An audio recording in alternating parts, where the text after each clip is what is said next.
teknik atau strategi yang secara efektif dan efisien bisa menyelesaikan suatu permasalahan yang ada di kelas.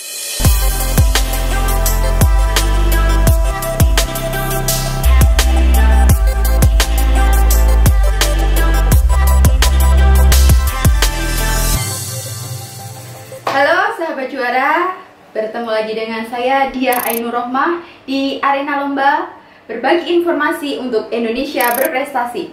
Ya, sahabat juara, kali ini saya akan berbagi informasi tentang penelitian tindakan kelas atau yang biasanya disingkat dengan PTK. PTK sudah tidak asing lagi ya, apalagi bagi mahasiswa yang mengambil kuliah di jurusan pendidikan ya, keguruan. Nah, lalu di sini saya akan mengemukakan beberapa poin penting tentang PTK, pengertian PTK, ciri-ciri PTK, macam-macam, dan juga contoh judul penelitian PTK. Apa sih sebenarnya PTK atau penelitian tindakan kelas itu? Jadi menurut definisi yang dikemukakan oleh Suharsini Arikunto, bahwa PTK atau penelitian tindakan kelas itu merupakan suatu pencermatan terhadap kegiatan pembelajaran yang ada di kelas. Jadi inti dari definisi ini sebenarnya ada 3 poin. Penelitian. Jadi penelitian itu sendiri merupakan suatu kegiatan untuk mengumpulkan data dan informasi yang didasarkan pada metode ilmiah tentunya. Kemudian tindakan. Tindakan itu merupakan suatu gerak kegiatan untuk mencapai tujuan tertentu. Kemudian kelas, tentunya kita tahu ya apa itu kelas ya. Kelas adalah sekelompok siswa yang berada dalam satu waktu dan mendapatkan pelajaran tertentu dari seorang guru. Yaitu tadi adalah pengertian dari apa itu PTK dan juga poin-poin penting dari PTK. Selanjutnya berkaitan dengan ciri-ciri. Jadi sebenarnya ada banyak versi ya, sahabat juara, kaitannya dengan ciri-ciri penelitian tindakan kelas. Tapi di sini ada 3 poin utama kaitannya dengan ciri PTK. Yang pertama bersifat praktis. Maksudnya apa?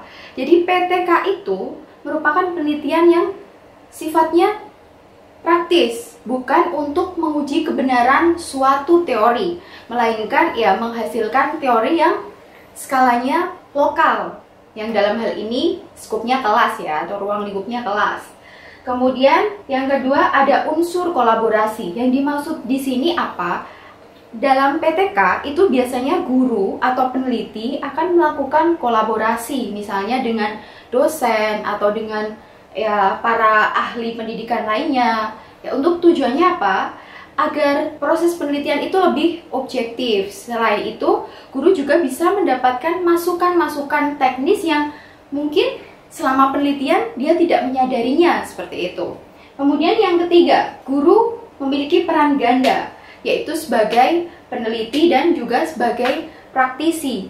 Jadi di sini maksudnya guru sebagai peneliti atau mungkin mahasiswa ya, mahasiswa sebagai peneliti, kan jelas bahwa mereka terlibat langsung dalam penelitian. Nah, itu maksudnya sebagai peneliti. Sedangkan sebagai praktisi, maksudnya di sini adalah selain melakukan penelitian, guru itu juga tetap mengajar ya seperti biasa kayak gitu. Jadi dari aspek praktisnya, guru tetap sebagai guru yang mengajar di kelas seperti sehari-harinya dia mengajarkan materi pelajaran tersebut. Next, yang ketiga yaitu macam-macam PTK atau macam-macam penelitian tindakan kelas. Ini ada 4 macam ya sahabat juara. Jadi yang pertama penelitian tindakan kelas diagnostik atau PTK diagnostik. Maksudnya di sini apa? Di sini peneliti atau guru itu melakukan diagnosis ya kayak dokter gitu ya. Jadi melakukan diagnosis terlebih dahulu kaitannya dengan masalah yang muncul dalam kelas atau masalah ketika pembelajaran sedang berlangsung. Jadi di sini peneliti itu menempatkan diri dalam situasi yang menjadi latar dalam penelitian tersebut. Bingung ya? Gini contohnya. Jadi misal guru itu atau peneliti mau menyelesaikan suatu permasalahan yang muncul di antara atau ada konflik yang muncul di antara siswa. Nah, untuk bisa mengatasi permasalahan tersebut, guru harus mengamati tindakan keseharian siswa tersebut. Kemudian mencatat apa sih sebenarnya yang menyebabkan permasalahan itu muncul, atau sumber masalahnya itu sebenarnya apa. Nah, setelah melakukan pengamatan tersebut, kemudian guru bisa mengetahui, oh kalau masalahnya seperti ini, berarti kira-kira penyelesaiannya seperti apa. Lah, itu untuk yang PTK diagnostik. Kemudian yang PTK partisipan, dari kata partisipan itu sendiri tentunya kita bisa membayangkan ya bahwa ada partisipasi. Jadi yang dimaksud PTK partisipan di sini adalah guru atau peneliti itu terlibat secara aktif dalam penelitian dari awal, mulai dari perencanaan hingga akhir, dalam artian hingga laporan penelitian itu disusun. Untuk jenisnya atau macam yang ketiga, yaitu penelitian tindakan kelas yang empiris atau PTK empiris. Jadi di sini untuk yang PTK empiris maksudnya adalah guru atau peneliti itu berusaha untuk melakukan suatu tindakan dan mencatat atau membukukan tindakan tersebut. Jadi poinnya di sini untuk yang PTK empiris itu lebih ke pencatatan yang dilakukan oleh guru dalam kesehariannya atau ketika suatu tindakan itu diberikan kepada siswa. Kemudian yang keempat, PTK eksperimental. Jadi di sini untuk PTK eksperimental, guru atau peneliti itu berusaha untuk melakukan suatu menguji cobakan suatu teknik atau strategi yang secara efektif dan efisien bisa menyelesaikan suatu permasalahan yang ada di kelas atau permasalahan pembelajaran. Selanjutnya yaitu contoh judul penelitian yang berkaitan dengan PTK. Jadi ada beberapa contoh ya sahabat juara kaitannya dengan penelitian tindakan kelas.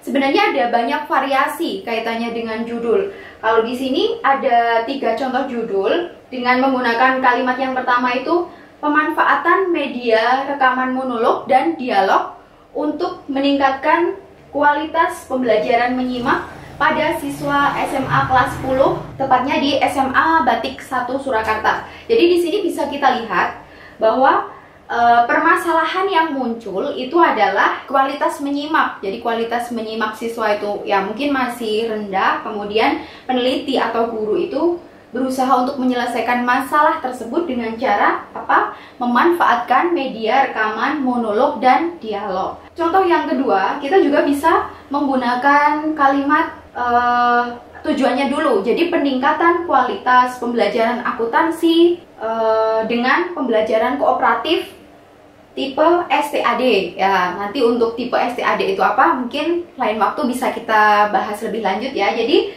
kalau dari judul yang kedua ini, permasalahannya itu apa? Ya, bisa kita lihat. Permasalahannya adalah kualitas pembelajaran akuntansi yang mungkin itu masih rendah lah. Oleh sebab itu, guru atau peneliti berusaha untuk meningkatkan kualitas tersebut dengan menerapkan pembelajaran yang kooperatif, khususnya menggunakan yang tipe STAD atau Student Team Achievement Division. Kemudian contoh yang ketiga, bisa juga kita menyusun judul itu ya dari tujuannya meningkatkan kemampuan membaca dan menulis permulaan dengan media gambar melalui PTK pada siswa kelas 1 ya, ini untuk SD. Jadi begini sahabat juara, untuk menyusun judul dalam penelitian tindakan kelas sebenarnya kita tidak harus menyisipkan PTK atau penelitian tindakan kelas, tapi cukup kita menunjukkan bahwa apa yang mau kita lakukan dan tujuannya itu untuk apa, kayak gitu ya. Kalau dari judul ini kan bisa kita lihat untuk yang ketiga ya, upaya untuk meningkatkan kemampuan membaca dan menulis. Berarti kan tujuannya untuk meningkatkan kemampuan membaca dan menulis. Di sini kenapa itu tujuannya seperti itu? Karena ya itu tadi, bahwa permasalahannya adalah kemampuan membaca dan menulis permulaan pada siswa kelas 1 SD itu mungkin masih rendah. Jadi itu perlu dilakukan penelitian tindakan kelas agar ya permasalahan itu bisa diatasi, seperti itu. Ya, itu tadi sahabat juara yang saya sampaikan terkait dengan penelitian tindakan kelas, meliputi pengertian, ciri, macam, dan contoh judul penelitian tindakan kelas.